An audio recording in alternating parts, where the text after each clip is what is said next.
Okay. In the name of the Father and the Son and the Holy Spirit, one God, Amen. Good to have with us today, Fady, Andrawes. Talk to us about sacrificial love. Thanks, Will. God bless. In the name of the Father and the Son and the Holy Spirit, one God. Okay. Um, yeah, so you're gonna have to bear with me today because I'm very scatterbrained. And I kind of used, I really didn't know there was a verse on the poster. So I used it as a springboard to tell myself the things that I need to hear during Lent. And just talk with me. Let's discuss, you're all adults. Let's learn from each other. So to me, self-sacrifice and love, I always think of Romans 12:1. You guys know Romans 12:1. Uh, I beseech you, therefore, brethren, by the mercies of God, that you present your bodies a living sacrifice, wholly acceptable to God, which is your reasonable service.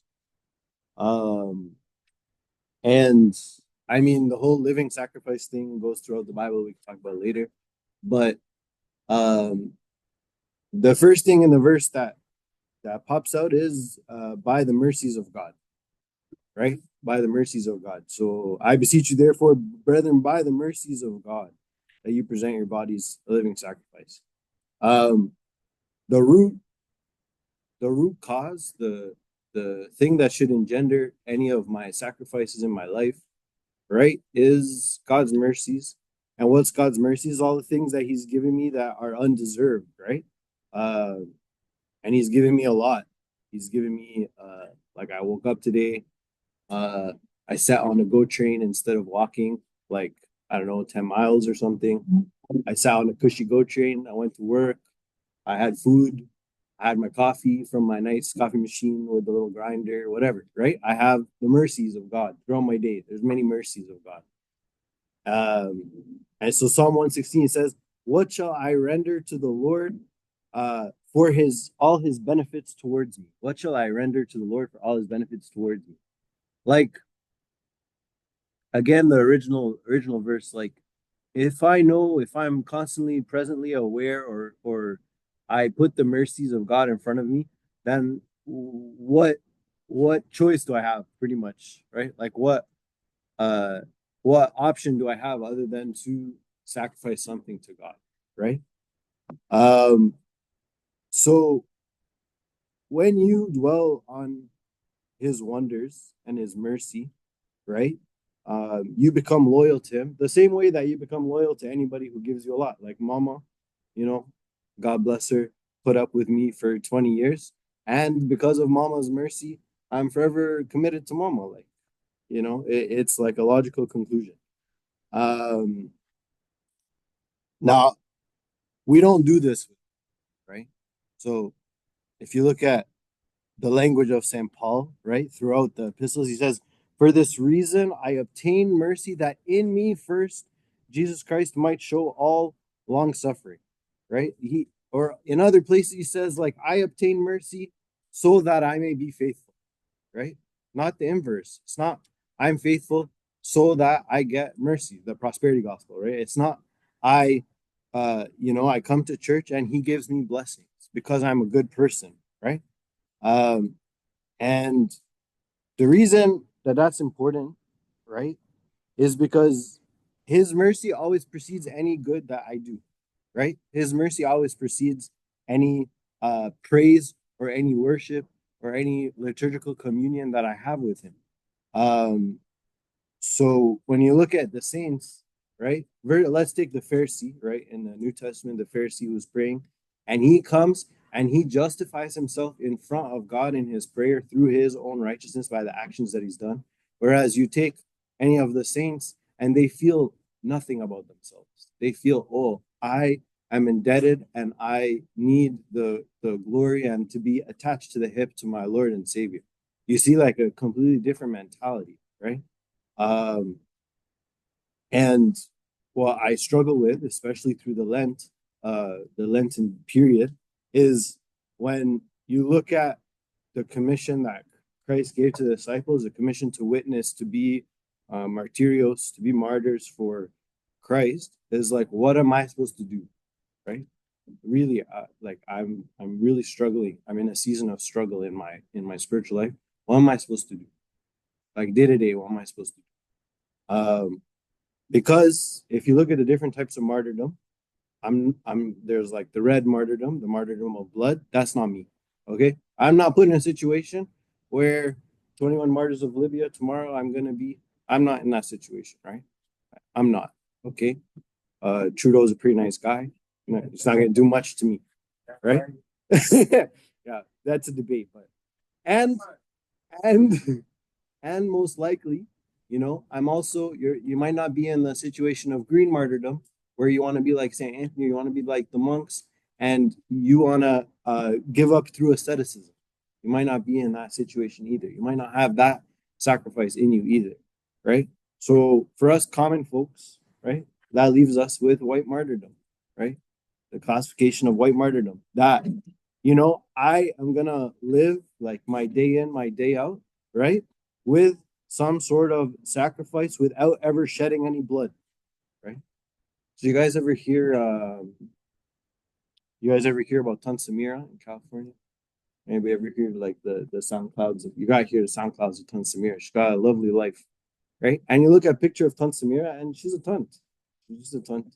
You think like, yeah, like that's data right there.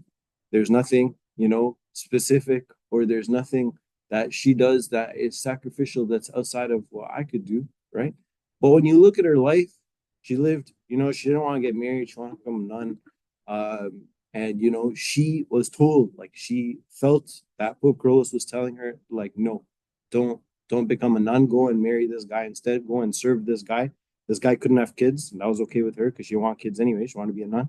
And she lived like through sacrifice, just daily sacrifice. And she became very, like ascetic in her own ways. And she's traveling and reached the West status. But she's just done, right? She just lived her everyday life.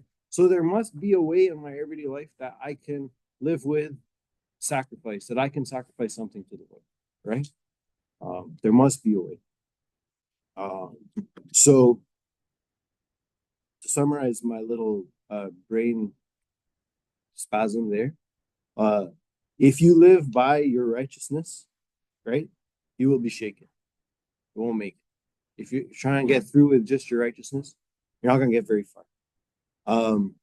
But mercy, the mercy of God is never shaken. And that's really the difference between where I am today and Tansamira, right? The difference is I keep looking at the things that I do and the things that I'm doing for God rather than staring at the mercies and the wondrous things in front of me, right? Because, you know, love received, mercy received, grace received, these things produce a sacrificial spirit.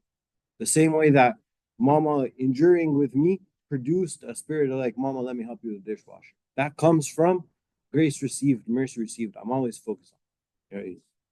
So back to the verse. Romans 12:1. I beseech you, therefore, brethren, by the mercies of God. So we got through by the mercies of God, that you present your bodies a living sacrifice. Okay, so now I'm in the Lenten season. How do I present my body? How do I give something here that is valuable in front of the Lord and that brings me closer to Him? That I feel His presence. So in Matthew 9:14, 17, right? There's the disciples of John. They pull up, say, why do we and the Pharisees fast often, but your disciples don't fast? This is talking to Jesus, if you didn't catch that. Okay. What are they asking? Like, not superficially asking, like, what are they asking? What's the crux of this situation? What's the problem? What's their issue?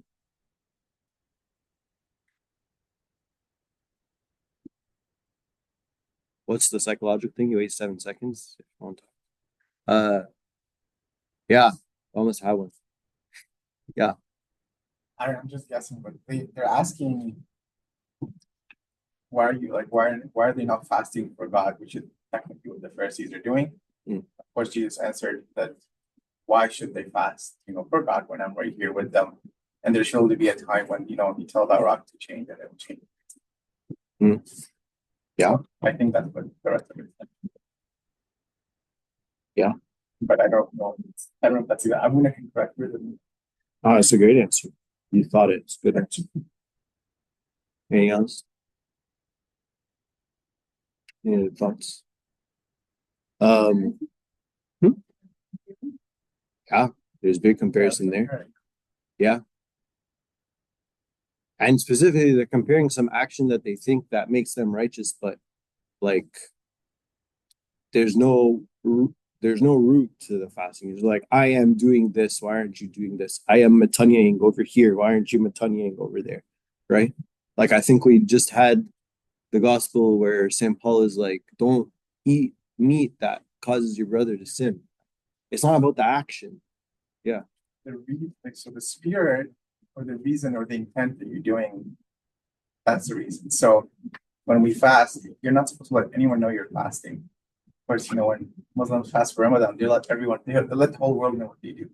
Because for them, it's about show. For us, it's about being humbleness and being sacrificial, sacrificing your own body for the love of Christ and so on. So the Pharisees, for them, it wasn't about sacrifice. It was about being all showy and, hey, look what I can do. I have these big, nice robes with like the big commandments on my robes and everything. It's about showing off. So they're asking, hey, how come your disciples don't fast? They're comparing. They're saying, hey, we're better than them, and so on. You're supposed to be the son of God. Like, look what they're doing. They're just eating, freely, being all lustful for the food, quote unquote. Yeah, I like it. Okay, so Christ's response from the Bible: can the friends of the bridegroom mourn as long as the bridegroom is with them? But the days will come when the bridegroom will be taken away from them, and then they will fast. And then this part is kind of peculiar because it doesn't seem related at all. Jesus took a tangent. He says, no one puts a piece of unshrunk cloth on an old garment, for the patch pulls away from the garment, and the tear is made worse. Nor do they put new wine into old wineskins, or else the wineskins break, and the wine is spilled, and the wineskins are ruined. But they put new wine into new wineskins, and both are preserved. So inherent to the question, as you guys said, is that fasting is the ends. I'm supposed to fast. That is the thing that I'm supposed to do. And it's not the means, right? Why aren't they doing what they are supposed to be doing to be righteous? Why aren't they doing that activity that is for righteousness, that obtains righteousness, the activity of fasting, right? And instead, Jesus, he uses it as a platform so that he can talk about redemption. He just completely skips fasting and he says, you don't understand. No one puts a piece of unshrunk cloth on an old garment, right? Because the whole news of the gospel, the whole point of the gospel is that by the grace, by the mercies of God, right? Because it's not by our righteous deeds, right? That we be clothed with the garment of righteousness that he gave us freely. There's no point of me trying to do activities that make me righteous in front of God's eyes, because that doesn't work, right? But he says they will fast because he knows that upon his ascension, right, the disciples will be strengthened and willing to die for him, and they will become ready to offer their bodies. So look at which way it went. Did they offer their bodies as a means to offer their bodies, or did they offer their bodies out of willingness and a desire and a close relationship to Christ? Right? And that's the same question. Is I'm fasting today. Am I doing it just because I have to fast? Because I just have to I love me some fool with Kamun. That's not the purpose. That's not the reason, right? Augustine of Hippo, he writes, if the body, which is less than the soul, and which the soul uses as a servant or a tool, is a sacrifice when it is used well and rightly for the service of God, how much more so is the soul when it offers itself to God? Augustine of Hippo writes it like it is. Because if right, all I'm offering is the body, and the body is just a tool, then what's the point, right? Am I offering the soul? Am I digging deep? Am I trying to figure out what is inside me that I have to offer towards Christ, right? I'm going to read again. If the body, which is less than the soul, and which the soul uses as a servant or a tool, is a sacrifice when it is used well and rightly for the service of God, how much more so is the soul when it offers itself to God. In this way, aflame in the fire of divine love, and with the dross of worldly desire melted away, it is remolded into the unchangeable form of God and becomes beautiful in his sight by reason of the bounty of beauty which he has bestowed upon it. Okay. Now, the last part of the verse. So he said, I beseech you, therefore, brethren, by the mercies of God, that you present your bodies a living sacrifice. A living sacrifice. All right. This is a very interesting image. And it comes up in other places of the Bible. 1 Peter 2:5 says, you also as living stones are being built up a spiritual house, a holy priesthood, to offer up spiritual sacrifices acceptable to God through Jesus Christ. Okay, so what is this living stones, living sacrifices? What's the purpose? Why are they invoking living? What's the purpose?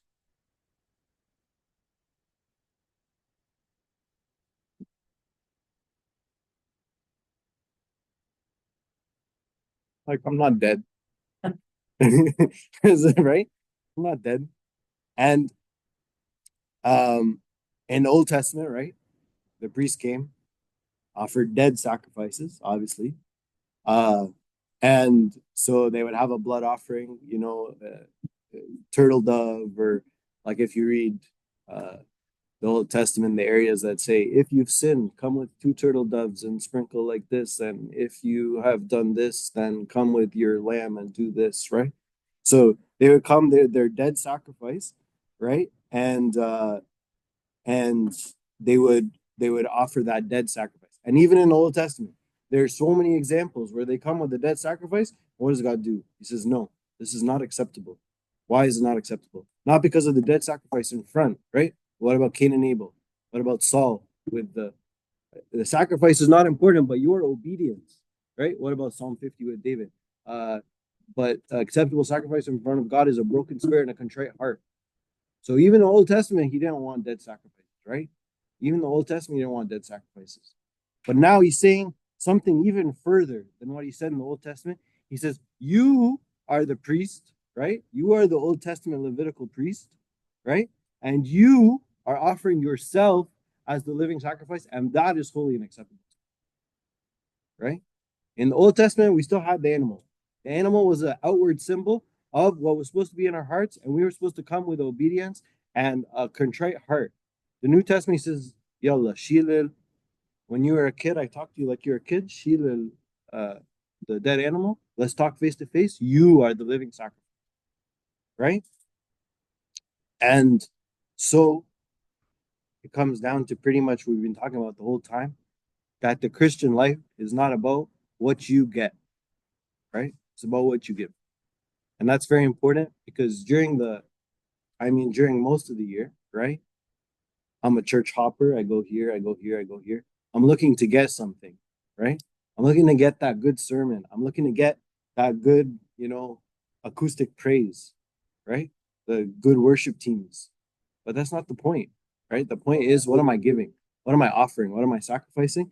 And when I give fully and freely, then I feel the most experience with God because I've entered into that space where I'm a living sacrifice for him that is holy and acceptable to God, right? Not even the verse says, the 12:1 says, it is your reasonable service. Not even like above and beyond. Yeah, that's your reasonable service. That's mid. That's like that's your reasonable service, right? That's where I start my relationship with God by that sacrifice, right? By that sacrifice. So I just had this quote. It's from Porphyrius. He's a Russian Orthodox guy. Porphyrius of Kafsokalavia. I can't say it at all. Porphyrius. Okay. Is it Slovakia?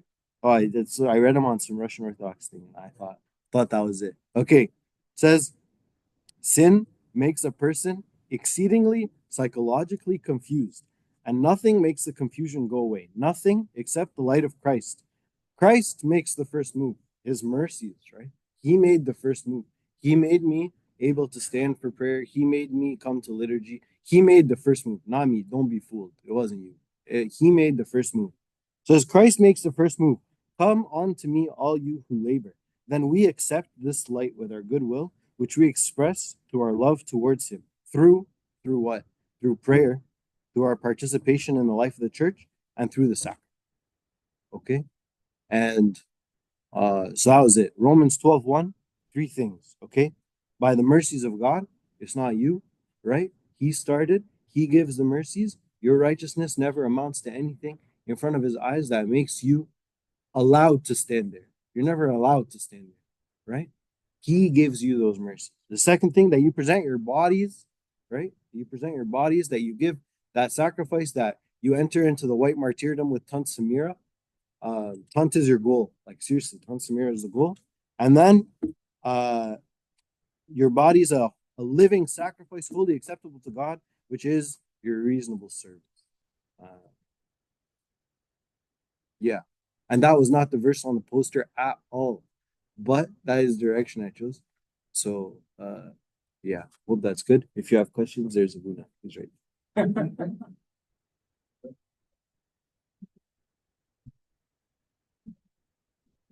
Yeah. Stop the recording.